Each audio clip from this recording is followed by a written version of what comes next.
Audio কথনে সবাইকে স্বাগত জানাচ্ছি। আমরা শুরু করেছিলাম সমরেশ মজুমদারের উপন্যাস তীর্থযাত্রী। উপন্যাসটি আমি মোট ৫টি পর্বে ভাগ করে পড়ব। প্রথম পর্ব আমি আগেই পড়েছি এবং আপলোড করেছি।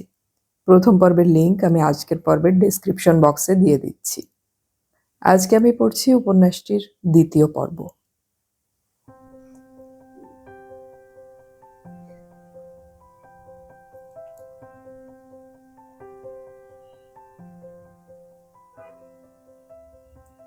ফায়ারপ্লেসের সামনে খাটের লাগোয়া চেয়ার সরিয়ে এনে দুটো পা সামনে ছড়িয়ে বসলো অ্যান। পার্থ বুঝতে পারছিল না সে কি করবে। এখন তার একটুও ঠান্ডা লাগছিল না। সেটা যত না ফায়ারপ্লেসের কারণে, তার চেয়ে অনেক বেশি শরীরের নিজস্ব উত্তাপে। বলা যায় পার্থ নিজেই ফায়ারপ্লেস হয়ে যাচ্ছিল, কিন্তু তার আগুন না দেখানোর চেষ্টাই প্রকট। এটুকুই পার্থক্য। তুমি কোথায় থাকো? দুটো কোনোই খাটে, তাতে শরীরের কিছুটা ভার। কলকাতায়। ইচ্ছে করে অর্ধেক সত্যি বলল পার্থ, কিন্তু তার চোখ ততক্ষণে অ্যানের স্লিপিং গাউনে। বাঁদিকে থাইয়ের কাছ থেকে গাউনটা কাটা, ফলে চকচকে পুরুষ্ট থাই চলকে উঠেছে। আগুনের ছায়া পড়েছে সেখানে। মনে হচ্ছে লাল মাখন স্থির। খেয়াল কাটা? ও হরিবল! আমি একদিন ছিলাম ওখানে। হোটেল থেকে বেরিয়ে দম আটকে গিয়েছিল। And that terrible load shedding. তোমরা ওরকম জায়গায় কিভাবে থাকো বুঝতে পারি না। এই দেশে এত সুন্দর সুন্দর জায়গা যখন খালি পড়ে আছে, তখন ওরকম। বিরক্তিতে ঘাড় নাড়ল অ্যান। পার্থ বলল, তবু শহরটাকে আমরা পছন্দ করি। কাঁধ নাচালো অ্যান। কখনো কখনো মানুষের আচরণ খুব ক্রেজি হয়ে যায়। তুমি অত দূরে বসে আছো কেন? আগুন পাচ্ছ? সরে এসো। ফায়ারপ্লেসের ভেতরে ফুটফাট করে কাঠ ফাটছিল। পার্থ উত্তপ্ত শরীরটাকে অ্যানের কাছে নিয়ে এলো। এখন সামান্য বেঁকলেই স্পর্শ পাবে। কিন্তু না, নিজেকে বোঝালো পার্থ। সারাটা রাত সামনে পড়ে আছে। এই নির্জন পাহাড়ে অমন সুন্দরী মেয়ে আর সে। তাড়াহুড়ো করে কোনো লাভ হবে না। রাতটাকে চুটিয়ে উপভোগ করার অনেক সময় পড়ে আছে। আজকের রাতের জন্য এই বাংলো তার, এবং হ্যাঁ, এই রমণীয়। আরো প্রচণ্ড বেগে বৃষ্টি পড়ুক, বাতাস বয়ে যাক, কোনো ক্ষতি নেই। সে জিজ্ঞাসা করল, জায়গাটার কথা কোথায় শুনলে? হ্যারল্ড বলেছিল, দিল্লিতে ওকে মিট করি আমি। আমরা দুজনে রাজস্থানটা ঘুরেছিলাম। কলকাতায় এসেও চলে গেল কাঠমান্ডু। আমি সোজা এখানে। তোমার সঙ্গে বিছানাপত্র নেই? That's a Seely mistake. আমার স্লিপিং ব্যাগ হোটেলে ফেলে এসেছি। ওরা বলেছিল এখানে এভরিথিং পাওয়া যাবে। তুমি যদি না থাকতে তাহলে আমি মরে যেতাম। পার্থ হাসল। কোনো অসুবিধা হবে না, এখানে 4টে কম্বল আছে। ইঙ্গিতটা বুঝতে পেরেছে কিনা টের পেল না পার্থ, কিন্তু দৃশ্যটা কল্পনা করে সে বোধ হয়ে গেল। হঠাৎ খিলখিল করে হেসে উঠল অ্যান। তোমার কোনো গার্লফ্রেন্ড নেই? নো। পার্থ হকচকিয়ে গেল। You are not married, I suppose. চোখ ছোট করল Ann. No. Then I am right. তোমার তাকানো দেখেই বুঝতে পারছি। কি করে? তখন থেকে আমার পায়ের দিকে তাকিয়ে আছো তুমি। আমার শরীরটা কি শুধু পা সর্বস্ব? আমি চুরি করা পছন্দ করি না। যেন ঠান্ডা জল ছুঁড়ে মারল মুখে। পার্থ ব্লাশ করল। তারপর ব্যাপারটা তুচ্ছ বোঝাতে বলল, তুমি অনেক কিছু অনুমান করে নিচ্ছ। এই নির্জন পাহাড়ে আমি একা বাংলো রিজার্ভ করে রয়েছি, এই সময় তুমি এলে। প্রচণ্ড ঝড় জলের মধ্যে একজন সুন্দরীকে দেখে আমার চিত্ত চাঞ্চল্য ঘটতেই পারে। আমি তো ঈশ্বর নই। আর ইউ শিওর যে তুমি ঈশ্বর নও? এইবার হতভম্ব হলো পার্থ। এ কি হেয়ালি! ঈশ্বরই, কারণ তুমি এই রাত্রে দরজা না খুললে তাহলে আমি মরে যেতাম। দূর, সে তো আমার স্বার্থের জন্যই করেছি। স্বার্থ? হ্যাঁ, তুমি ছেলে হলে কি দরজা খুলতাম? অ্যান কিছুক্ষণ চুপ করে থাকলো। তারপর কাঁধ নাচিয়ে বলল, হবে হয়তো, কিন্তু এখন আমার খুব খিদে পেয়েছে। হাত বাড়িয়ে রুকস্যাক থেকে বের করে রাখা একটা প্যাকেট তুলে নিল সে। তারপর মোড়ক খুলতে গিয়ে বলল, হায় রে, এটাও নষ্ট হয়েছে। পার্থ দেখল কতগুলো বিস্কুট এবং চিজ আর রুটি এখন প্রায় থকথকে কাদায় পরিণত হতে চলেছে। প্যাকেটটাকে আবার নামিয়ে রাখলো অ্যান। তোমার কাছে খাবার আছে? মাথা নাড়ল পার্থ। এখানে নেই, আমার মালপত্র গাড়িতে পড়ে আছে। ওখানে বৃষ্টি না থামলে যাওয়া অসম্ভব। অ্যান উঠে জানালার পর্দা সরালো। কাঁচের গায়ে জলকণা থাকায় কিছুই দেখা যাচ্ছে না। নিজের মনেই যেন সে বলল, পৃথিবীতে আর কোনো প্রাণী নেই। তারপর ঘুরে দাঁড়িয়ে বলল, আমার খুব তেষ্টা লাগছে। পার্থ মাথা নাড়ল। না, জলও নেই। তোমরা কি বাইরের জল খাও? কাঁধ নাচালো অ্যান, এবং এই সময় সে পিটার স্কচের বোতলটাকে দেখতে পেল। Hi, it's yours? মাথা নাড়ল পার্থ। হ্যাঁ। No glass? পার্থ উঠল, কম্বলে শরীর মুড়ে ভেতরের দরজা খুলে টর্চ হাতে স্টোর রুমে চলে গেল। দুটো কাচের গ্লাস তুলে নিয়ে প্রায় দৌড়ে ফিরে এসে দরজা বন্ধ করল সে। এখন প্যাসেজেও আর হাঁটা যাচ্ছে না। ঠান্ডায় মাথার ঘিলু অবধি জমে যাবে। জল নেই, অতএব হুইস্কি নিয়ে ওরা দুজনে আগুনের সামনে বসল। বসে পার্থ বলল, তোমার কথা বলো। ঠোঁট টিপে হাসল অ্যান। তারপর ছোট্ট চুমুক দিয়ে বলল, কি কথা? তুমি কি করো? ওয়েল, এই মুহূর্তে আমি বেড়াচ্ছি। আমি 2 বছর চাকরি করে যা জমিয়েছিলাম তাই নিয়ে এখন ঘুরে বেড়াচ্ছি। ভারতবর্ষে এলে কেন? সে তার শোনে। হিউনো রবিশঙ্কর? ওর বাজনা শোনার পর মনে হয়েছিল, I must C this country. It's beautiful. তোমাদের এই দেশ সত্যি সুন্দর। কিন্তু তোমার চাকরি? যেটা করতাম সেটা গেছে, ফিরে গিয়ে আরেকটা জুটিয়ে নেব। তোমার বাবা মা? তারা আছেন, নো প্রবলেম। এইভাবে একা বেরিয়ে আসতে তোমার ভয় করেনি? ভয়? হোয়াই? তুমি বাজে লোকের হাতে পড়তে পারো। সেটা আমি নিউ ইয়র্কেও পড়তে পারি। আমি শুনেছি এখানে প্রথম সূর্যের আলো যখন কাঞ্চনজঙ্ঘার উপরে পড়ে তখন বিউটিফুল। নিউ ইয়র্কে থাকলে কি আমি সেটা দেখতে পেতাম? No, never. গ্লাসটা শেষ করলো অ্যান। তারপর বোতল থেকে খানিকটা ঢেলে নিয়ে বলল, ইটস গুড। অ্যালকোহল ধীরে ধীরে থাবা বাড়াচ্ছে।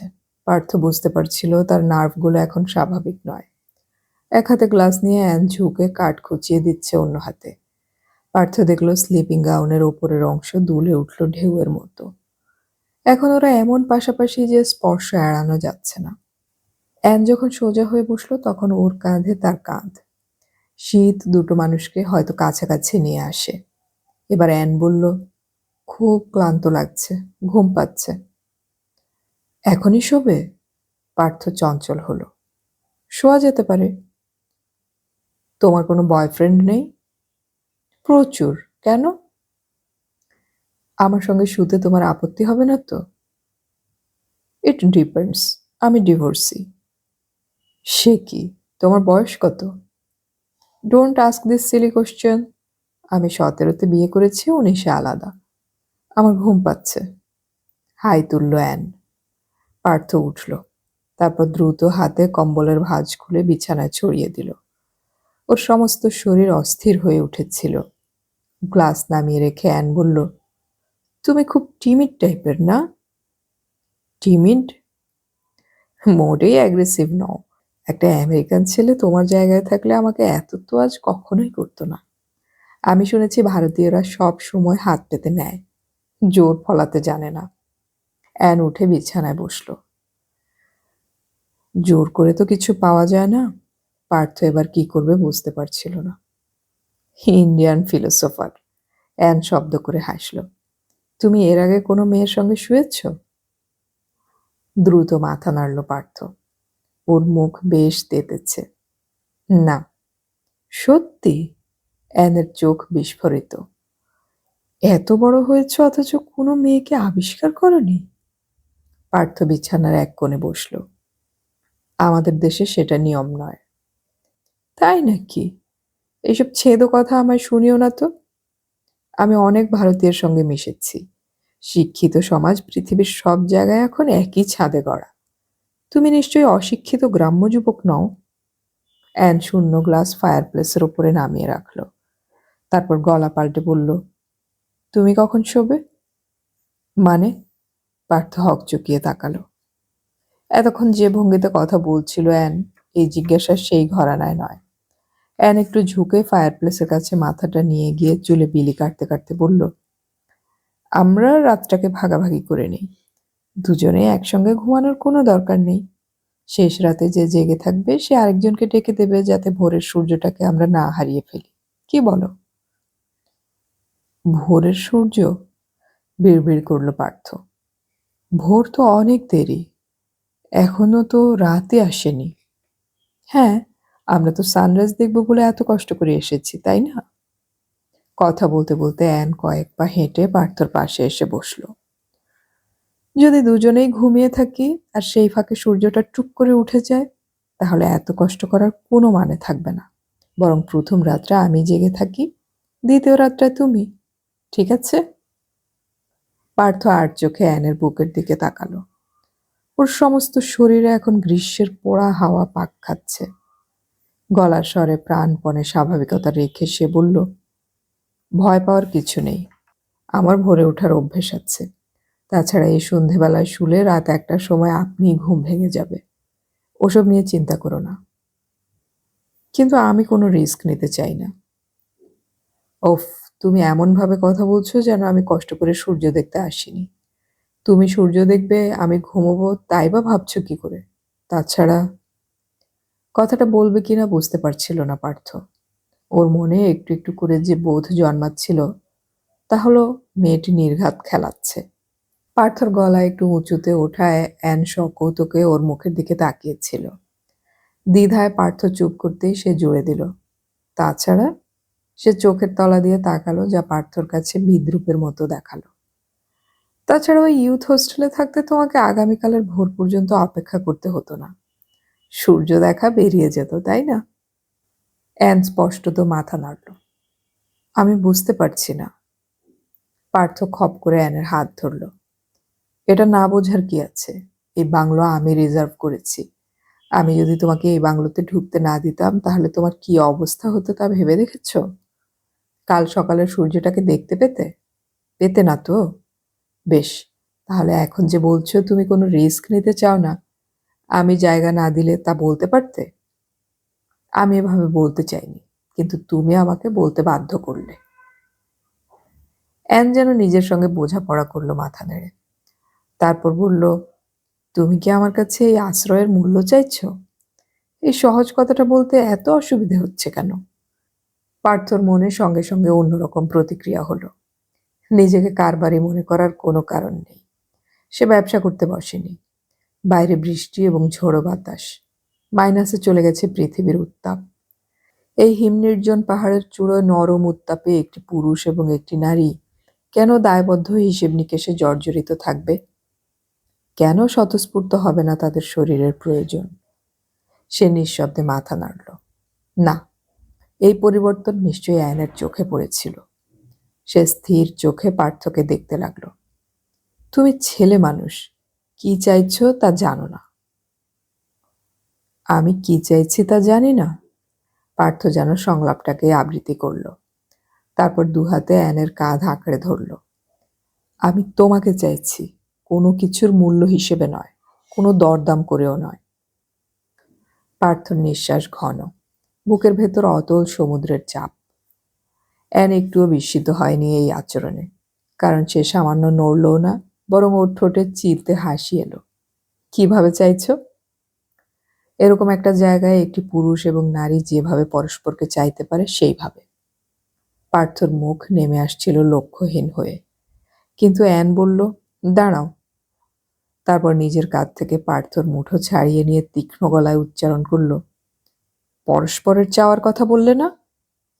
পার্থ অ্যানের মুখের দিকে তাকালো। তোমার শরীরে এই মুহূর্তে কোনো চাহিদা নেই? অ্যান দ্রুত মাথা নাড়ল। না, নেই। পার্থ সবিস্ময়ে অ্যানের শরীরের দিকে তাকালো। ওর লোভনীয় বুক এবং তার ভাঁজ, হাঁটুর কাছে সরে যাওয়া গাউনের কল্যাণে বেরিয়ে আসা সিল্কি উরুর চামড়া অন্য কথা বলছে। সে ধীরে ধীরে উন্মুক্ত উরুতে 5 আঙ্গুল ছড়ালো। তুমি আমার সঙ্গে খেলা করছো অ্যান। খেলা? তোমার সঙ্গে আমার কয়েক মিনিটের পরিচয়। খেলা করার সুযোগ হলো কখন? তাহলে তাহলে এই রাতটাকে উপভোগ করতে তোমার ইচ্ছে হচ্ছে না কেন? আমি যদি জোর করি? এখন তো চিৎকার করলেও কেউ তোমাকে সাহায্য করতে ছুটে আসবে না। ওই ভুলটা করো না। অ্যানের গলা স্থির এবং ধ্বনিতে সতর্কীকরণ। কেন? আমি আমার কামনা মিটিয়ে নেব। এতে ভুল কোথায়? তুমি বাধা দেবে? না, কিন্তু তুমি তৃপ্তি পাবে না। তুমি বলেছ এখনো কোনো নারীকে তুমি পাওনি। প্রথম পাওয়াটাকে এমন মাথা গরম করে নষ্ট করো না। জীবনে ওই মুহূর্তটা আর কখনো ফিরে আসবে না। অ্যান শেষ করতেই পার্থ ঠোঁট বেঁকালো। তুমি পাদ্রীদের মতো জ্ঞান দিচ্ছ। এসব কথা আমি শুনতে চাই না। তুমি এমন ভাব করছো যেন তোমার মতো সতী আর কেউ নেই। অথচ একটু আগেই বললে তুমি ডিভোর্সি। অচেনা লোকের সঙ্গে ঘুরে বেরিয়েছ। তারা কি তোমাকে ছেড়ে দিয়েছে? আমি জানি আমেরিকান মেয়েরা খুব সেক্সি হয়। তুমি ধাপ্পা দিচ্ছ আমাকে। কি বললে? আমেরিকান মেয়েরা সেক্সি হয়? হ্যাঁ, বইয়ে পড়েছি, সিনেমায় দেখেছি, গল্প শুনেছি। অবাক কাণ্ড। যৌবন এসেছে অথচ সেক্স চায় না এমন মেয়ে পৃথিবীর কোন দেশে আছে বলো দেখি? অ্যাবনর্মালদের কথা বলছি না। তাহলে তাহলে তুমি আমাকে বাধা দিচ্ছ কেন? বাধা তো দেইনি, আপত্তি করছি। কারণ আমি সূর্য দেখতে এসেছি। শুনেছি কাঞ্চনজঙ্ঘার উপর প্রথম সূর্যের আলো যখন এসে পড়ে তখন ঈশ্বর দর্শন হয়। তোমরা কি ঈশ্বরের কাছে যাওয়ার মুহূর্তে শরীরে নোংরা মেখে যাও? নোংরা? এটা কি তুমি নোংরামি বলছো? আরেক চাতুরী সন্দেহ করে হেসে উঠল পার্থ। হ্যাঁ, নোংরামি। দুটো শরীর যদি সামান্য ভালোবাসা না নিয়ে পরস্পরের সঙ্গে মিলিত হয় তাহলে সেটা নোংরামি। চিরকাল সেই নোংরা পাক মেয়েরা শরীরে বয়ে নিয়ে বেড়াবে আর পুরুষরা তৃপ্তির ঢেকুর তুলবে। একটি পুরুষ কোনো রমণীকে নির্জনে পেলেই নিজের পাক চালান করে দেওয়া ছাড়া অন্য কিছু ভাবতে পারে না। অ্যান উঠল। ফায়ারপ্লেসের আগুন নিভে আসছিল। নতুন কাঠের টুকরো গুজে দিল তাতে। দিয়ে বলল, এ আমি ছেলেবেলা থেকেই দেখে আসছি। কিরকম? পার্থ এতক্ষণ গোলক ধাঁধায় কিভাবে এগোনো যায় বুঝে উঠতে পারছিল না। অ্যান ফিরে এলো। শরীরটাকে ধীরে ধীরে এলিয়ে দিল বিছানায়। তারপর হাত বাড়িয়ে পিটার স্কচের বোতলটা খুলে এক ঢোক গলায় ঢেলে সেটাকে আগের জায়গায় রেখে দিয়ে চোখ বন্ধ করল। এখন ওর শরীর টান টান বিছানায়। পায়ের গোছ পার্থর শরীরকে স্পর্শ করছে। অ্যান খুব ক্লান্ত গলায় বলল, তুমি আমার পাশে শুতে পারো। পার্থর বুকে আবার ঢেউ। সে শুনেছে অনেক রকম খেলা আছে নারী পুরুষের। চূড়ান্ত লক্ষ্যে পৌঁছবার আগে আঘাত দেওয়া অথবা আহত করাও কি সেরকম একটা খেলা? তার পরিণতিতে যখন এই ডাক তখন আর তাড়াহুড়ো করার দরকার কি? শাস্ত্রীয় সঙ্গীতের মতো ধীর গতিতে এগোনো যাক। ঝালায় যখন পৌঁছাবে তখন তো আর কোনো বাধা শোনার অবকাশ থাকবে না। সে পোষা বিড়ালের মতো বিছানায় উঠে এলো। দুটো কম্বল জড়িয়ে দিল অ্যানের শরীরে, দুটো টেনে নিল নিজে। এখন ইঞ্চি চারেকের ব্যবধান দুজনের। যদিও ওপরে আলাদা কম্বল, কিন্তু তলার বিছানা যখন এক তখন স্বচ্ছন্দে পিছলে মিশে যাওয়া যায়। কিন্তু পার্থ নিজেকে সতর্ক করল, না, একটুও তাড়াহুড়া করবে না, খুব ধীরে ধীরে এগোতে হবে। অ্যান বলল, বৃষ্টি এখনো খুব জোরে নামেনি না? অ্যানের শরীরের গন্ধ এখন পার্থর রন্ধ্রে খেলে বেড়াচ্ছে। সেই নেশায় ডুবে যেতে যেতে সে কোনো রকমে বলল, হ্যাঁ, খুব ঝড় উঠেছে। সেদিনও উঠেছিল। অ্যানের শরীর কি কাঁপল? পার্থর মনে হলো খেলাটা যেন আচমকা বন্ধ হয়ে গেল। নেশাটা থমকে দাঁড়ালো। সেদিন মানে? যেদিন আমাকে ভোগ করা হয়। এমন কিছু নতুনত্ব নেই। এখন মনে হয় এই সেক্স ব্যাপারটার মধ্যেই কোনো অভিনবত্ব নেই। পৃথিবীর যে কোনো অংশে লক্ষ লক্ষ লোক প্রতি মুহূর্তে একই ভঙ্গিতে যৌন আনন্দ উপভোগ করে, তাই না? চোখ বন্ধ করলো অ্যান। আবার সেই মেঘটা নেমে এসেছে ছাদ হয়ে, নাকি দেয়াল? পার্থ দ্রুত বলে উঠল, পৃথিবীর কোটি কোটি মানুষ এই মুহূর্তে একই ভঙ্গিতে ভালোবাসার কথাও বলে থাকে। মাথা নাড়ল অ্যান। ঠিকই, কিন্তু ভালোবাসে কজন? যারা বাসে তারা আলাদা। পার্থ নড়ে চড়ে উঠল। কোনো এ শরীরের ভর রেখে আধশোয়া হয়ে বলল, তোমার কথা শুনি। এই ঝড়ের কথা বলছিলে, সেটা কি? কি হবে শুনে? একটা মেয়ের গোপন লজ্জার কথা শুনে কি সুখ পাবে? জানি না, কিন্তু আমি তোমাকে বুঝতে চাই। চকিতে অ্যান ওর মুখের দিকে তাকালো। আমাকে বুঝতে চাও? হ্যাঁ। পার্থ যেন ছোঁয়া বাঁচিয়ে রাখতে চাইল। এত অল্প সময়ে? সময়? সময়টাকে তো আমরাই তৈরি করে নেই। হাসবার চেষ্টা করলো অ্যান। কি জানি, তবে আজ অবধি কেউ আমায় বলেনি যে সে আমায় বুঝতে চায়। কত বন্ধুর সঙ্গে দিনরাত কাটিয়েছি, তবু পরে মনে হয়েছে আমাদের ভালো করে চেনা জানাই হয়নি। মানুষের সঙ্গে মানুষের বোধহয় আলাপের মধ্যেই সম্পর্কটা আটকে থাকে। কিন্তু তুমি বললে আমাকে বুঝতে চাও। অবাক কাণ্ড। ঠিক আছে, আমি তোমাকে বলছি। আর তখনই বাতাস যেন আছড়ে পড়ল জানালায়। শব্দটা এত ভারী, ভেতরের পর্দার কাঁপন এড়ালো না। পার্থ সচকিতে তাকালো। বাংলোটা উড়ে যাবে না তো? হঠাৎ অ্যান উঠে বসল। ওর মুখ চোখ একাগ্র, যেন কান পেতে কিছু শুনছে। চাপা গলায় বলল, কেউ যেন চিৎকার করছে। পার্থ শোনার চেষ্টা করল। শুধু বাতাসের গোঙ্গানি ছাড়া কোনো শব্দ নেই। সে হেসে মাথা নাড়ল। দূর, এখানে কে চেঁচাতে যাবে? ওটা ঝোড়ো বাতাস। বলে সে হাত বাড়িয়ে অ্যানের কোমর স্পর্শ করে শোয়ার ইঙ্গিত করল। অ্যান তখনও সন্দেহে দুলছে। কিন্তু আমি যেন শুনতে পেলাম গলার একটা আওয়াজ। বাইরের দরজায় কেউ ধাক্কা দিচ্ছে না? পার্থ বলল, ওটা তোমার শোনার ভুল। এখানকার হাওয়ারা খুব শক্তিশালী, দরজাটা বাধা দিয়ে যাচ্ছে। কিন্তু কথা শেষ করা মাত্র পার্থ সিটিয়ে গেল। হ্যাঁ, সত্যি মানুষের গলার স্বর। ঝড়ের দাপট ছাড়িয়ে চিৎকারটা এসে ঘরে ঢুকেছে। অ্যান বলল, হ্যাঁ, আমি ঠিক। তুমি শুনতে পেয়েছ? নিঃশব্দে মাথা নাড়া ছাড়া কি আর করতে পারে পার্থ? কিন্তু ভেতরে ভেতরে একটা ক্রোধ জন্মে তীব্রতর হলো। এই সন্ধ্যের অন্ধকারে ঝোড়ো আবহাওয়ায় কোন হারামজাদা এসেছে? তৃতীয় ব্যক্তির উপস্থিতি এই মুহূর্তে সবচেয়ে অনাকাঙ্ক্ষিত। চৌকিদারটা ফিরতে পারে। সে এলে অবশ্য অনেক তোয়াজ, অনেক আরামের ব্যবস্থা হতে পারে। কিন্তু এখন আর তার কি দরকার আছে? যে কোনো তৃতীয় ব্যক্তি মানেই অনাবশ্যক ঝামেলা বাড়া। তাছাড়া পার্থর চোয়াল শক্ত হলো। ওটা চৌকিদারের কণ্ঠস্বর না হয়ে যদি অন্য কোনো মানুষের হয়, যে এই মেয়েটার মতো সূর্য দেখতে এসেছে, সে অ্যানকে এবার সজোরে টানল। আহ, শুয়ে পড়ো, তোমার গল্পটা শুনতে চাই।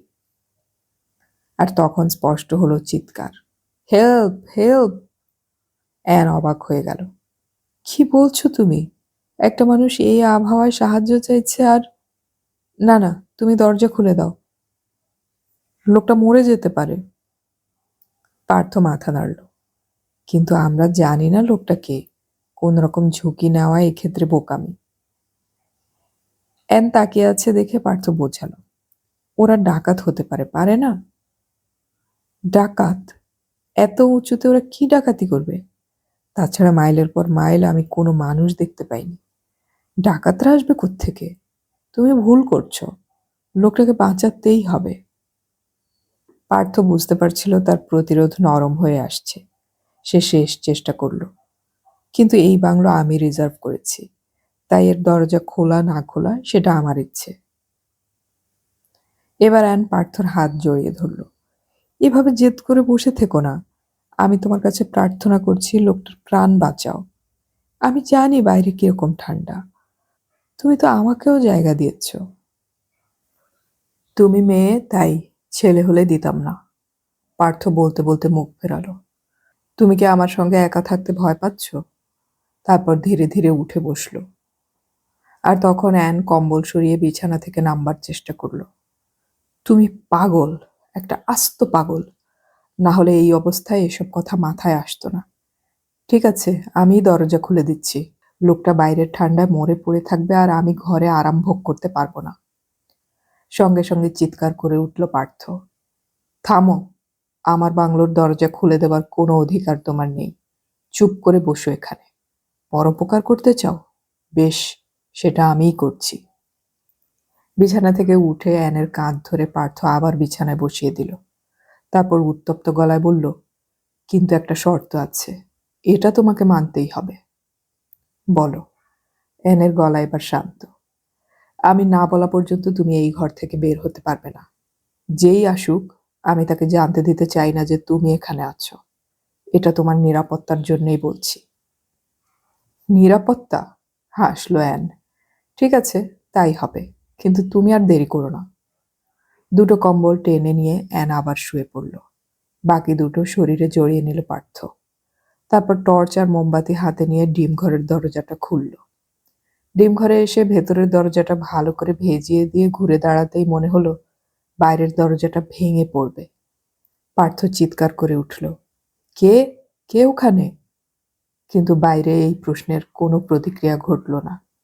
মোমবাতিটাকে টেবিলের উপর রেখে সে হ্যান্ডেলটাকে তুলে নিল। ঠান্ডা লোহা যেন হাতে ছ্যাক করে উঠল। পার্থ দরজার পাশে কাঁচে চোখ রাখতে গিয়ে মুখ ফিরিয়ে নিল। যা জল ওখানে জমেছে তা ভেতর থেকে হাজারবার মুছলেও কিছু দেখা যাবে না।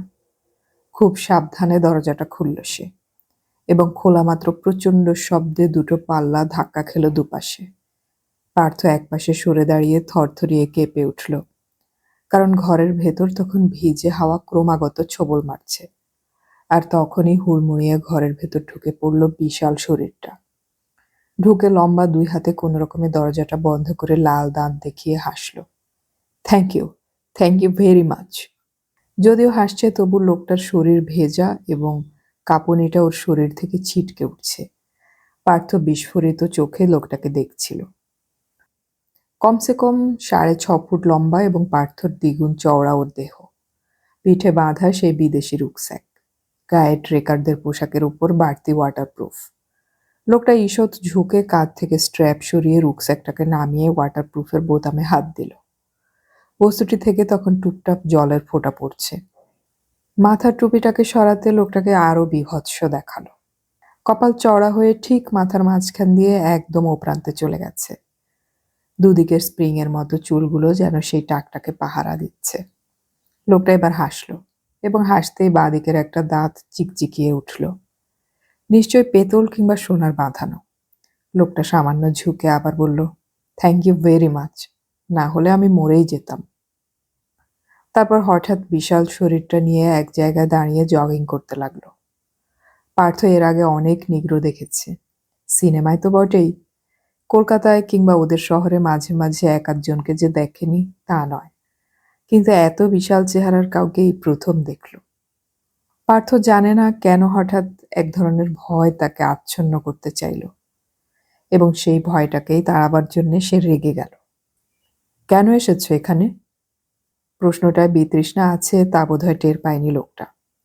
গালচের ওপর ততক্ষণে বসে পড়ে জুতোর ফিতায় হাত দিয়েছে সে। সানরাইজ দেখতে? আমি শুনেছি এখানকার সানরাইজ নাকি দারুণ ব্যাপার। কেউ কেউ বলে এখানকার সানরাইজ আর ঈশ্বরকে দেখা একই ব্যাপার। তুমি দেখেছ? শেষ প্রশ্নটার জবাব দিল না পার্থ। তুমি কোথায় থাকবে? ভেজা জুতোটাকে পা থেকে মুক্ত করতে করতে লোকটা বলল, ওরা আমাকে বলেছিল এখানে ইউথ হোস্টেল আছে, কিন্তু ওটা যে ভাঙাচোরা জলে ভর্তি তা তো বলেনি। তখন তোমার এই বাংলোটাকে দেখতে পেলাম। এটা তোমার বাংলো? লোকটা অন্য জুতোয় হাত দিল। না, কিন্তু এটাকে আমি রিজার্ভ করেছি। আমি ছাড়া অন্য কেউ এখানে থাকতে পারবে না। অনেক ধন্যবাদ তোমাকে আমার প্রাণ বাঁচানোর জন্যে। অনেক ধন্যবাদ। আমার নাম চার্লি, তুমি? পার্থ লক্ষ্য করছিল লোকটা তার দিকে না তাকিয়ে কথা বলে যাচ্ছে। এই যে ধন্যবাদ দেওয়া এবং নিজের নাম বলার চেয়ে অনেক বেশি গুরুত্বপূর্ণ হলো পায়ের চেহারাটা দেখা। তুমি আফ্রিকান? নো, হয়তো কখনো, কিন্তু এখন নয়। মানে কয়েক পুরুষ ধরে আমি আমেরিকান। পৃথিবীর অন্যতম গণতান্ত্রিক বুর্জোয়া দেশ, যেখানে কোনো কালো আদমি আজ অব্দি প্রেসিডেন্ট হয়নি। কিন্তু তোমার নামটা আমার জানা হয়নি বন্ধু। এই রকম উপকার যে করলো তাকে মনে রাখতে হলে একটা নাম দরকার। জুতো জোড়াকে বেশ যত্নে লোকটা উঁচু করে ধরলো যাতে জল বেরিয়ে যায়। মোজা দুটো ভিজেছে। আমার নাম পার্থ। লোকটার কথাগুলো খারাপ নয়, কিন্তু দ্বিধায় দুলছিল পার্থ। পার্থ? এইসব ইন্ডিয়ার নামগুলো অদ্ভুত। শুনেছি প্রত্যেকটার নাকি একটা করে মানে থাকে, তাই কি? একটা লোক বেশ অর্থবান নাম নিয়ে ঘুরে বেড়ায়। কি সুন্দর। তোমার এখানে আগুন জ্বালনি? একটু আগুন হবে? সঙ্গে সঙ্গে চোয়াল শক্ত হলো পার্থর। না না, আগুন ফাগুন নেই এখানে। শোনো, তোমাকে আমি এখানে থাকতে দিয়েছি, এটাই অনেক কথা, তাই না? লোকটা এবার রুকস্যাক খুলছিল। নিশ্চয়ই নিশ্চয়ই, ইন্ডিয়ানরা খুব অতিথি বৎসল। চুপ করো, থামিয়ে দিল পার্থ। ওসব বস্তা পচা কথা আমাকে শোনাতে এসো না। বাইরে থাকলে তুমি মরে যাবে, তাই তোমাকে ঢুকতে দিয়েছি। এই ঘরে তুমি রাতটা কাটিয়ে ভোরে সূর্য দেখতে চলে যেও। আমি চাই না আজকের রাতে আর তুমি আমাকে বিরক্ত করো। কেটে কেটে শব্দগুলো উচ্চারণ করলো পার্থ। এতক্ষণে নিজের উপর বেশ আস্থা ফিরে এসেছে। নিগ্রোটার চেহারা যতই বিশাল হোক না কেন, সে নিজে হুকুম করার মতো জায়গায় আছে। তাছাড়া লোকটাকে মোটামুটি ভদ্র টাইপের বলেই মনে হচ্ছে। এই সুযোগ হাতছাড়া করা বুদ্ধিমানের কাজ নয়।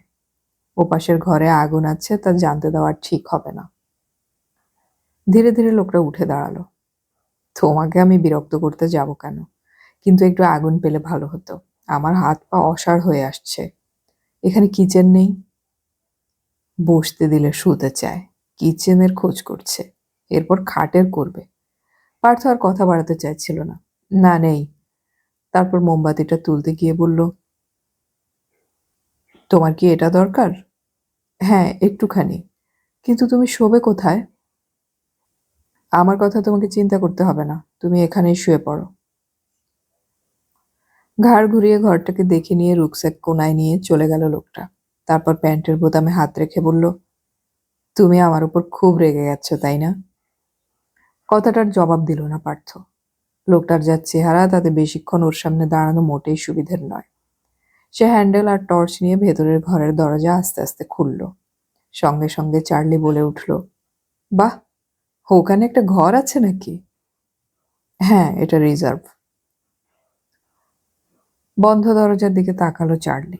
তারপর জিভ শুরু করে শীষ দিল। প্যান্টের অনেকখানি ভিজেছে।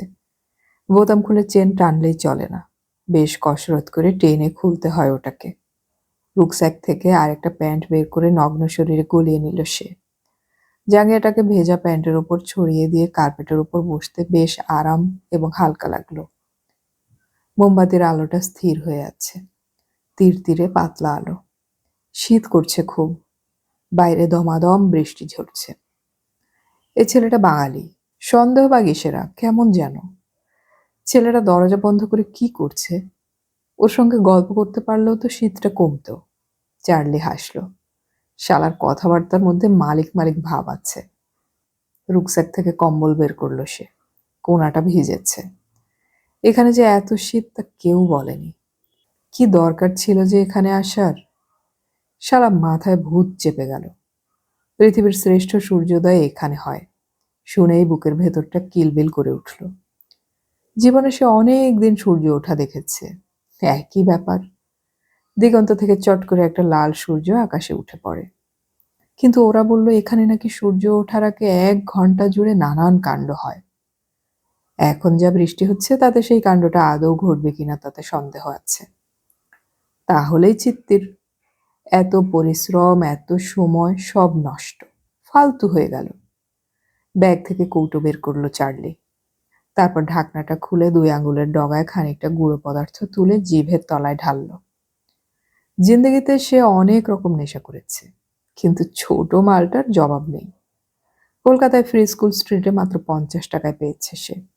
এর আগে 2 দিন খেয়েছিল। মিনিট 2-1-এর মধ্যে শরীর গরম হয়ে যায়। মাথার ভেতরটা হালকা, কারণ কান দুটো দিয়ে সব রকম গরম বের হয়ে যায়। এতে শীত নির্ঘাত কম লাগবে। চার্লির গাল জিভ যেন পুড়ছিল। সে জানালার শার্সির দিকে তাকালো। চিরকাল যেটাকে সে অপছন্দ করে এসেছে, আজ সেই ভুলটাই করল। আমি পরিশ্রম করব, সময় নষ্ট করব, আর ফলটা পাবো কি পাবো না তা ভাগ্যের হাতে ঝুলবে?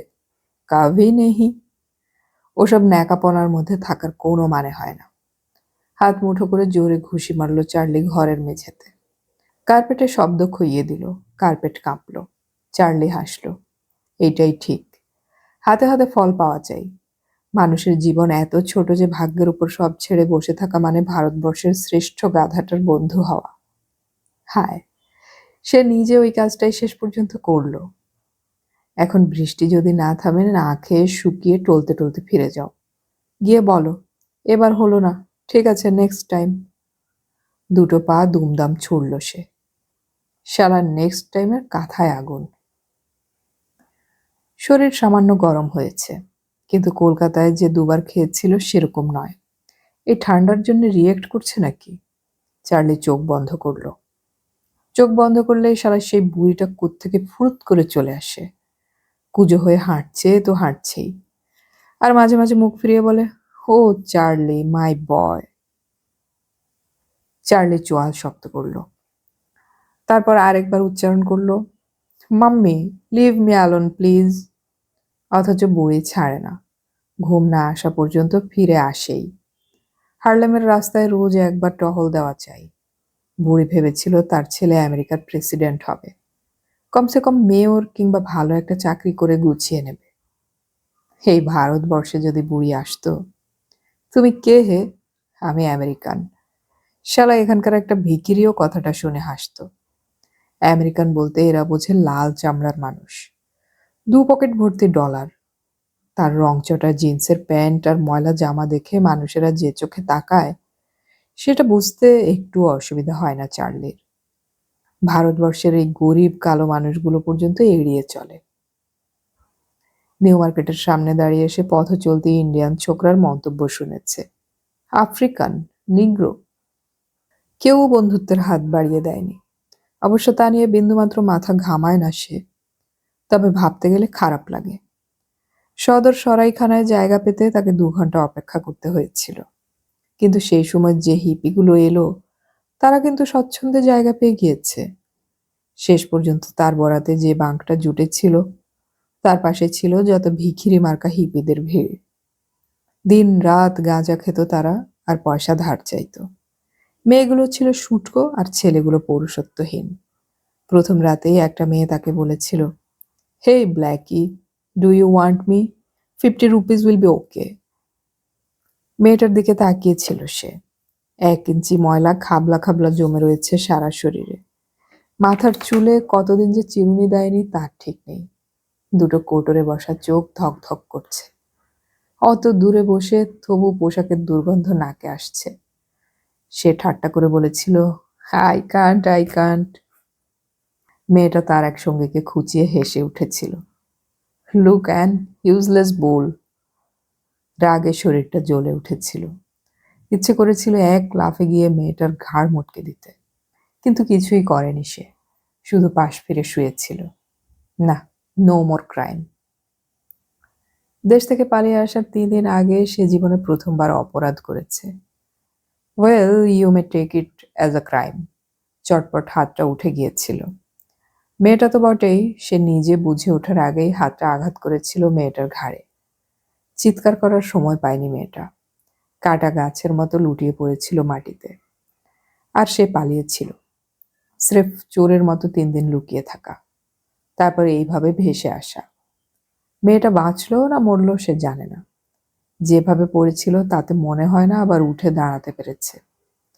এবং বুড়োটা, সেই বুড়ো সাদা চামড়ার শকুনটা তাকে নিশ্চয়ই খুঁজে বেড়াচ্ছে।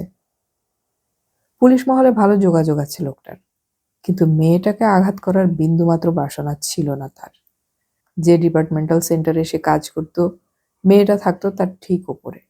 সুন্দরী, ছিমছাম এবং ছোটখাটো মেয়ে, হাসতো চমৎকার। বাড়িওয়ালা ছিল স্টোরের মালিক, ওই শকুনটা। মেয়েটার বাপ থাকতো জর্জিয়ায়। বুড়োর নজর ছিল মেয়েটার উপর, আর মেয়েটার তার। প্রথম প্রথম সে এড়িয়ে চলেছিল। ওই চাহনিতে তো অনেকখানি ভালোবাসা ছিল, অন্তত তাই তখন মনে হয়েছিল। অথচ সবটাই যে খেলা, একটা শরীরকে নাচিয়ে আনন্দ পাওয়া, একটা মনকে এলোমেলো করে দূরে বসে মজা দেখা। এসব বুঝতে সময় লেগেছিল তার। যখন বুঝেছিল তখন। চার্লি থুতু ফেলতে গিয়ে দেখলো তার জিভ শুকিয়ে গেছে। এই গুঁড়োটা যে শরীরের সব জল শুষে নেয়, কিন্তু তেষ্টা পায় না। সাদা চামড়ার মেয়েদের সে চিরজীবন এড়িয়ে এসেছে। দূর থেকে দেখেছে, কিন্তু কাছে ঘেঁষেনি। অথচ কি কাণ্ড, সেই ভুলটাই করে বসলো সে। আমেরিকা থেকে আসার আগে ভেবেছিল পুলিশ তাকে আটকাবে। খুব ভয়ে ভয়ে ছিল, কিন্তু কিছুই হলো না। কেন হলো না সেটাই সে বুঝতে পারে না। প্রায় মনে হয় একটা চিঠি লিখবে বুড়িকে, মাম্মি, আমার জন্য পুলিশ কি সানিয়ে বসে আছে? কিন্তু লেখার ইচ্ছেটা শেষ পর্যন্ত থাকে না। ভারতবর্ষে এসে তার ভালো লেগেছিল। কালো চামড়ার দেশ। একমাত্র হিপি আর খুব বড়লোক ছাড়া সাদা চামড়ার মেয়েদের চোখে পড়ে না। কিন্তু যতক্ষণ তোমার পকেটে টাকা, তুমি এখানে খাতির পাবে। প্রিস্কুল স্ট্রিটে পা দিতেই দালালগুলো ছেঁকে ধরতে থাকে। Girls, girls and girls. এবং সেখানে একটা নতুন জেনারেশনকে দেখতে পেল সে। আর নো ইন্ডিয়ান্স। হোয়াইট গার্ল অথচ হোয়াইট নয়। এরা আবার অন্য ভারতীয় থেকে আলাদা। ঢং দেখে মনে হতো যেন সোজা লন্ডন কিংবা নিউ ইয়র্ক থেকে এসেছে। এদের দেখে উদাস চোখে তাকাতো চার্লি। সেদিন খুব মেঘ করেছিল। কলকাতাটা তার পুরোটাই দেখা হয়ে গিয়েছে। এখানে সাধারণ মানুষ জন্তুর মতো বাস করে, কিন্তু তাতেই বেশ আরাম পায়। পায়ে হেঁটে রাস্তায় রাস্তায় ঘুরেছে সে। লক্ষ্য করেছে যেই সে নিম্ন মধ্যবিত্ত পাড়ায় ঢুকতো, অমনি একদল বাচ্চা তার পিছু নিত। তাদের ভাষা সে জানে না, কিন্তু হাসি এবং হল্লা শুনে বুঝতে অসুবিধা হতো না সেটা টিটকিরি। ওই কালো বাচ্চাগুলো কেন যে তাকে টিটকিরি দিত সে বুঝে উঠতে পারে না। একদিন একটা ট্রামে উঠে দেখে বেশ ভিড়, কিন্তু একজন মহিলা বসে আছেন এবং তার পাশের আসন খালি। সেখানে কেউ বসছে না। মহিলা মধ্যবয়সী এবং মোটাসোটা। চার্লির পা ব্যথা করছিল। সে এক্সকিউজ মি বলে সেই আসনটিতে বসতেই মহিলা যেন ইলেকট্রিক শক খেয়ে লাফিয়ে উঠলেন। সঙ্গে সঙ্গে দাঁড়িয়ে থাকা লোকগুলো হো হো করে হেসে উঠল। চার্লি অবাক হয়ে দেখল মহিলা নামলেন না, কাঠ হয়ে দাঁড়িয়ে রইলেন। তার মুখ চোখে ভয়ের চিহ্ন স্পষ্ট। চার্লির বুঝতে অসুবিধা হয়নি তার বিশাল শরীর, কালো রঙকে মহিলা অপছন্দ করেছেন, কিন্তু মহিলার গায়ের রং তো ফর্সার ধারে কাছে নয়। সেদিন সেই মেঘের সন্ধ্যায় সে পার্ক স্ট্রিট দিয়ে হাঁটছিল। এই জায়গাটার সঙ্গে কলকাতার চরিত্রের কোনো মিল নেই। সেই সময় দালালটা তার পেছনে পেছনে লেগে শোনালো, Indian girls sir, very cheap, black sweet girls. Charlie দাঁড়িয়ে গেল। এরকম বর্ণনা সে কখনো শোনেনি। বিশাল লম্বাটে বাড়ির দোতলায় তাকে নিয়ে গেল দালালটা। যাওয়ার সময় বলেছিল, 100 রুপিস স্যার, ভেরি চিপ। মেয়েটি ইন্ডিয়ান, গায়ের রং কালো, জিন্সের প্যান্ট আর শার্ট পরে দাঁড়িয়ে আছে। চার্লিকে দেখে তার কপালে ভাঁজ পড়ল। সে দালালটাকে ভারতীয় ভাষায় কিছু জিজ্ঞাসা করে মাথা নাড়তেই দালালটা বলল, sir, you are very big, 200 sir, 200। এক ঝটকায় দালালটাকে সরিয়ে সে নিচে নেমে আসতে হাসি শুনতে পেয়েছিল। মেয়েটা খিলখিল করে হাসছে। আর এই প্রচণ্ড শীতে পাহাড়ের নির্জনে মোমবাতির আলোয় বসে চার্লি চোখ বন্ধ করল। I am too big. আমি খুব কালো। ওয়েল, এতে আমার কি হাত ছিল? কাঁধ ঝাঁকালো চার্লি। তারপর জিভে একটা শব্দ করে চোখ বন্ধ করতেই বুড়ি এসে গেল। সে মনে মনে আদুরে গলায় বুড়িকে বলল, listen mummy, I am going to face god tomorrow. ঠিক তোমার ভগবান নয়, আবার অল দি সেম। ওরা বলেছে সকালে সূর্য ওঠার আগে এখানকার পাহাড়ে পাহাড়ে আর আকাশের গায়ে যে কারবার হয় তাতে ঈশ্বর দর্শন ঘটে। Mummy, I will ask that bastard, কেন সে মানুষের চামড়ার রং আলাদা করেছে? কেন শালা একজন সব সুখ ভোগ করবে আর একজন তাই চেয়ে চেয়ে দেখবে? চার্লি চোখ খুলে শীষ দিল। তার খুব প্রিয় সুর। এই সুরটা তার বুড়িমা খুব ভালোবাসতো। রুকস্যাকে হেলান দিয়ে চার্লি সুরটা নিয়ে খেলা করতে লাগলো।